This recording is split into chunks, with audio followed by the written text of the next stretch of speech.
Welcome to Achaya Maths Center, 12th Maths example 1.10. If A equal to 2 cross 2 matrix கொடுத்திருக்காங்க, find x and y such that a square plus xa plus y I2 equal to 0 2. Hence find A inverse. அப்போ first நம்ம என்ன பண்ணணும் அப்படின்னா, அங்கே ஒரு condition ஒன்று கொடுத்துருக்காங்க, ஒரு எக்ஸ்பிரஷன் ஒன்று கொடுத்துருக்காங்க. அதில் எக்ஸும் ஒய்யும் தெரியாமல் இருக்குது. அப்போ எக்ஸையும் ஒய்யும் ஃபஸ்ட்டு ஃபைண்ட் பண்ணிடணும். நெக்ஸ்ட்டு ஏ இன்வர்ஸ் ஃபைண்ட் பண்ணணும். ஓகே, ஃபஸ்ட்டு அவங்க என்ன கொடுத்துருக்காங்க, ஒரு கண்டிஷன் கொடுத்துருக்காங்க. அந்த கண்டிஷனில் ஏ ஸ்கொயர்டு அப்படிங்கிறது நம்மளுக்கு தேவைப்படுது. அதனால் ஏ ஸ்கொயர்டு நம்ம ஃபஸ்ட்டு என்ன பண்ணிக்கிறோம், ஃபைண்ட் பண்ணி வச்சுக்கிறோம். மேட்ரிக்ஸ் மல்டிபிகேஷன் ரூலை யூஸ் பண்ணி ஏ ஸ்கொயர்டு ஏ இன்ட்டு ஏ எழுதி ஃபைண்ட் பண்ணி வச்சுக்கிறேன்.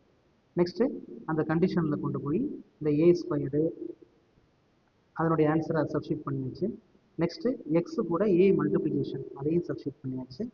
நெக்ஸ்ட்டு ஒய் கூட ஐ2னா யூனிட் மேட்ரிக்ஸ் ஆர்டர் 2 அப்படின்னு அர்த்தம், அதையும் சப்ஸ்டியூட் பண்ணியாச்சு.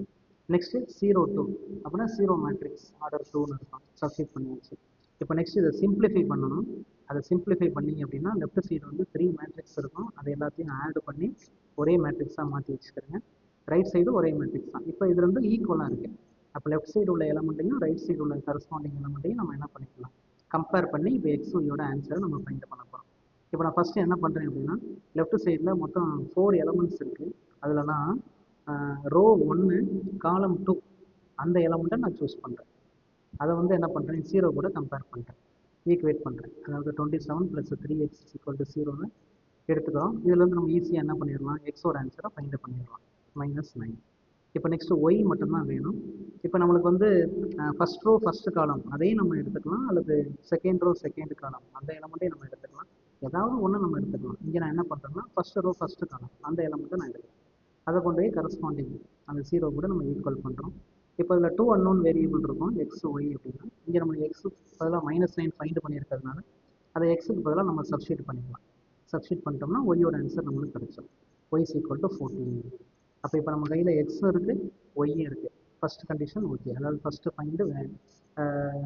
ஃபைண்டு அந்த எக்ஸு ஒய்யை நம்ம என்ன பண்ணியாச்சு, ஃபைண்டு பண்ணியாச்சு. ஓகே, நெக்ஸ்ட்டு அந்த கண்டிஷனில் கொண்டு போய் எக்ஸுக்கும் ஒய்க்கும் பதிலாக நம்ம ஃபைண்டு பண்ண வேண்டியதை சப்ஸ்டியூட் பண்ணிடலாம். இதுதான் அந்த கம்ப்ளீட் எக்ஸ்பிரஷன் அப்படின்னு அர்த்தம். இப்போ நெக்ஸ்ட்டு ஹென்ஸ் ஃபைண்ட் ஏ இன்வர்ஸ் அப்படின்னு கேட்குறாங்க. அப்போ எக்ஸ் ஒய் ஃபைண்டு பண்ணியாச்சு, இப்போ ஏ இன்வர்ஸ் ஃபைண்டு பண்ணணும். அப்போ ஏ இன்வர்ஸ் ஃபைண்டு பண்ணணும்னா நம்ம டக்குனு ஃபார்முலா போகக்கூடாது. ஃபார்முலா போட்டாலும் ஆன்சர் கிடைக்கும், ஆனால் ஃபார்முலா போகக்கூடாது. இந்த பர்டிகுலர் சம்மை பொறுத்தளவில் நம்மளுக்கு என்ன கண்டிஷன் கொடுத்துருக்காங்களோ அந்த கண்டிஷனை வச்சு தான் நம்ம என்ன பண்ணணும், ஏ இன்வர்ஸை ஃபைண்ட் பண்ணணும். இப்போ நம்மள்ட்ட இதானே கண்டிஷனு, லாஸ்ட்டாக இருக்கு லைனை ரீட் பண்ணிக்கிறோம்.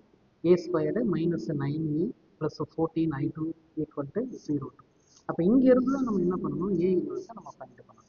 அப்போ இந்த எக்ஸ்பிரஷனில் என்ன இல்லைன்னா ஏ இன்வர்ஸ் இல்லை. அப்போ நம்ம என்ன பண்ணணும், அந்த எக்ஸ்பிரஷனில் ஏ இன்வர்ஸை கொண்டு வரணும். அதனால post multiplying this equation by A inverse அப்படின்னு நம்ம எடுக்கிறோம். அப்போ எல்லாத்துலையும் என்ன பண்ணுறோம், ஏ இன்வர்ஸை நம்ம மல்டிபிள் பண்ணுறோம். அப்படி மல்டிபிள் பண்ணும்போது நம்மளுக்கு ஒரு ரிசல்ட் கிடைக்குது. என்ன ரிசல்ட் அப்படின்னா, இப்போ ஏ ஸ்கொயர்டு அப்படின்றது ஃபஸ்ட்டு ஏ ஸ்கொயர்டு கூட ஏ இன்வர்ஸை நம்ம மல்டிபிள் பண்ணுறோம். அப்போ நம்மளுக்கு தெரிஞ்ச கான்செப்ட் தான், ஒரு ஏவும் ஏ இன்வர்ஸும் நம்மளுக்கு கேன்சல் ஆகும். அப்போ ஒன்லி ஏ மட்டும்தான் கிடைக்கும். செகண்டில் -9a இருக்குது, அது கூட நம்ம ஒரு ஏ இன்வர்ஸை நம்ம மல்டிபிள் பண்ணுறோம். அப்போ ஏ இன்வர்ஸ் மல்டிபிள் பண்ணும்போது ஏயும் ஏ இன்வர்ஸும் கேன்சல் ஆகிடும். அப்போ இங்கே வெறும் 9 மட்டும்தான் இருக்குது. அப்போ 9ங்கிறது ஒரு நம்பர், அதை மேட்ரிக்ஸை மாற்றணும். அப்போ A is equal to unit matrix.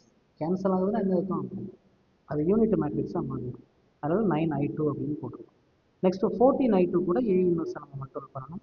Unit matrix கூட எதை மல்டிபிள் பண்ணாலும் சேம் மேட்ரிக்ஸ் தான் கிடைக்கும், அதனால் ஏ இன்வர்ஸ்.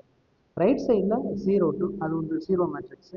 0 கூட எந்த மேட்ரிக்ஸை மல்டிபிள் பண்ணாலும் நம்மளுக்கு அகைன் என்ன தான் கிடைக்கும், 0 மேட்ரிக்ஸ் தான் நம்மளுக்கு கிடைக்கும்.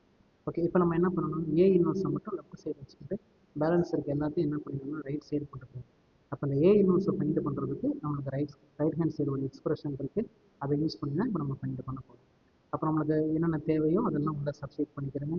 I2 அப்படிங்கிறது ஒரு யூனிட் மேட்ரிக்ஸு, ஏங்கிறது கிவன் மேட்ரிக்ஸு. சப்ஸ்டியூட் பண்ணி அதை சிம்பிளிஃபை பண்ணோம் அப்படின்னா இப்படி ஒரு ஆன்சர் கிடைக்கும்.